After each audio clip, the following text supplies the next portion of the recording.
Senhor presidente, antes de mais nada, dos meus 15 minutos, o deputado Pompeu utilizará 5 ao final. Inicialmente, eu quero agradecer a esta comissão a confiança de ter me permitido exercer a vice-presidência.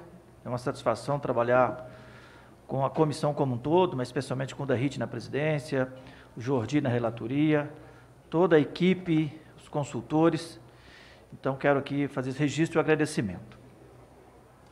Discutir segurança pública sob qualquer perspectiva é sempre um desafio extremamente grande, porque a segurança pública dialoga com uma multidisciplinar, né?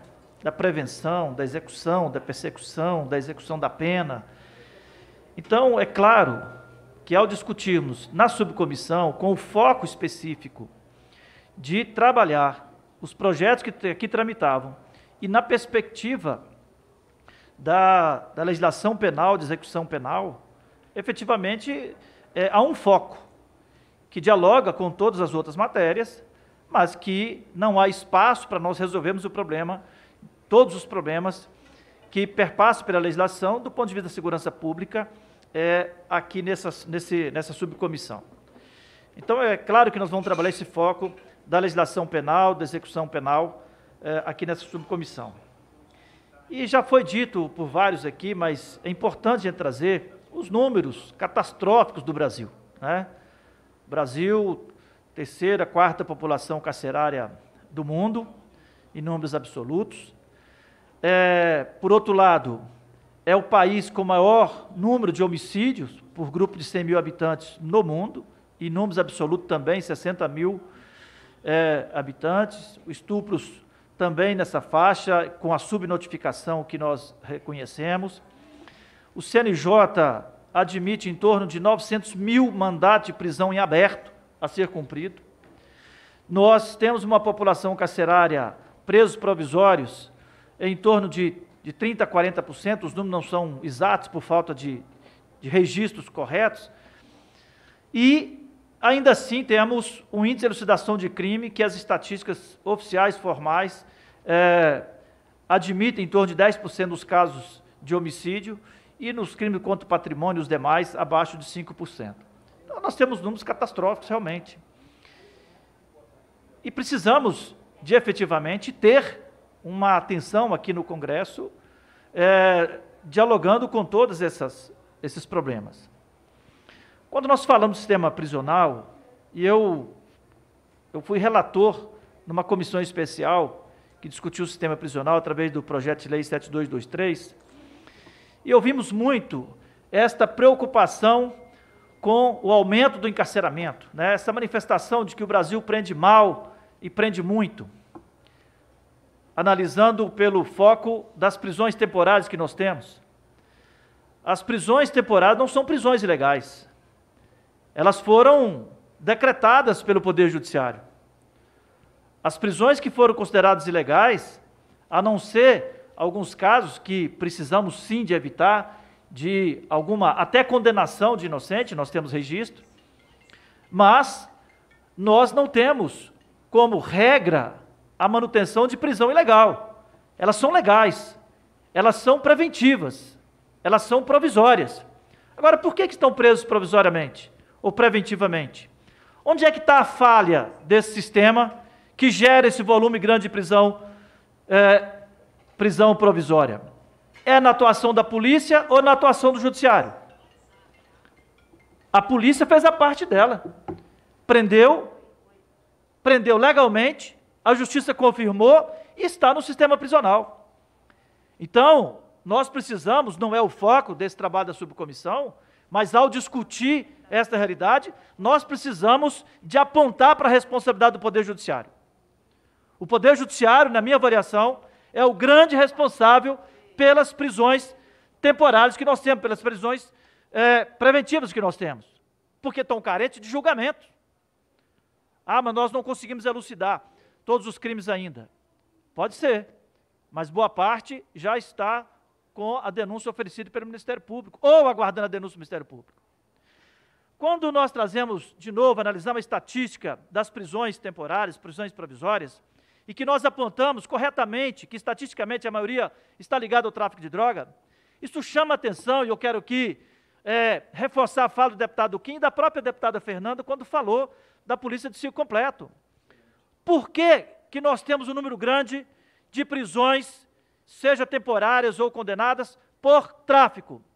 É pelo resultado do limite da atuação da polícia ostensiva.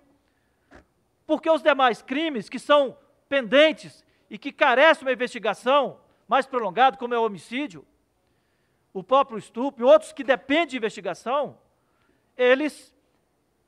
a polícia ostensiva não pode dar sequência. Então, a maioria dos presos provisórios que nós temos é resultado de prisão em flagrante feito pela polícia ostensiva. Isso é fato. E até mesmo das condenações. Um estudo recente em São Paulo aponta que apenas 11% dos presos por tráfico de drogas em São Paulo teria sido resultado de investigação policial. O restante teria sido resultante de flagrante. E por que é do flagrante? Porque tem uma polícia ostensiva que está trabalhando diuturnamente e cumprindo seu papel. Nós convivemos aqui com percepções diferentes sobre como enfrentar, das causas e efeitos de como enfrentar tudo isso. E uma fala que é muito comum, e nós ouvimos agora há pouco, inclusive da deputada Fernanda, que é uma expressão do populismo criminal. Eu até disse para ela aqui, eu dou outro nome para isso, é o romantismo criminal. A criminalidade do Rio de Janeiro, por que o Rio de Janeiro chegou nesse ponto? Os criminosos do Rio de Janeiro foram cantados em verso e prosa, foram ser homenageados nas escolas de samba, foram patrocinar a cultura, patrocinar o esporte. E nós chegamos onde estamos hoje, no Rio de Janeiro, que é referência de todo o debate, mas que é uma realidade. Eu digo às vezes, deputado Jordi, com todo respeito aos nossos companheiros do Rio de Janeiro, à população do Rio de Janeiro, mas se tratando de segurança pública e criminalidade, o Rio de Janeiro não pode ser referência nem do problema nem da solução, mas deve ser uma referência do nosso debate. O romantismo da criminalidade nos levou a essa situação. Ah, mas nós temos sistema prisional superlotado, temos, mas é de só inocentes que estão lá? Eu tenho uma grande preocupação com a política de desencarceramento a partir da despenalização. Nós estamos despenalizando para resolver o problema da superlotação carcerária. Não, e aí entra o Executivo, deputado Bia Kicis, nossa presidente. Entra a grande responsabilidade do Poder Executivo. Se nós não encararmos, se o Estado brasileiro, todos os entes federados responsáveis pela execução penal, se não encarar a necessidade de ampliar vagas, nós vamos continuar com essa realidade. Eu estimo que nós precisamos aí de uns 20, 30 anos de ampliação de vaga para ter o esvaziamento das cadeias pelo cumprimento da pena, e não o esvaziamento pela despenalização. Eu quero discutir com essa comissão, nós enfrentamos nos últimos anos uma hediondização dos crimes para alcançar o cumprimento da pena. Quase todos os crimes viraram hediondo. Para quê? Porque tínhamos um piso baixo de progressão, que era 1/6 da pena, então vamos torná-lo hediondo para que cumpra 60%. Nós temos uma realidade que só vai para o regime fechado inicialmente após 8 anos. Então nós estamos buscando aumentar a pena inicial, a pena base, para poder alcançar o regime fechado. Então é claro que não será suficiente esta subcomissão para enfrentar todos os problemas, mas precisamos de fazer essa reflexão. Por que que nós vamos continuar admitindo que o regime inicialmente fechado só aos 8 anos?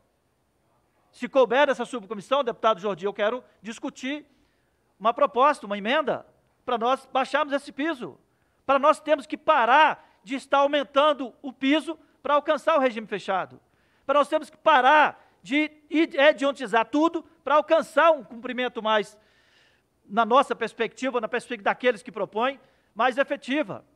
Então, de fato, nós não vamos conseguir resolver tudo. Ah, mas nós não queremos mais ter a maioria dos presos por razões de tráfico de droga. Vamos discutir a lei de drogas. E não a punição ao crime. Se ele foi condenado, tem que cumprir. Ah, mas não cabe essa punição? Então, vamos discutir a lei de drogas.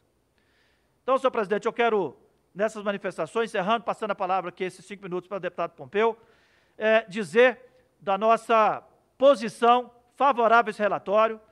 Entendo que a dinâmica que foi, o acordo de procedimentos que foram feitos, ele está correto. Vamos enfrentar cada candidato de projeto no seu tempo aqui. Já, pelo que percebi, um acordo de votar alguns hoje, inclusive. Então, quero manifestar nosso apoio, nosso voto favorável ao relatório, passando o restante do tempo para o deputado Pompeu de Matos. Muito obrigada. Com a palavra, o deputado Pompeu de Matos. Muito obrigado, presidente. Muito obrigado, subtenente Gonzaga. Parabenizá-lo pela manifestação do trabalho, a todos aqueles que estiveram aí na linha de frente nesse debate que estamos fazendo sobre a questão da legislação penal.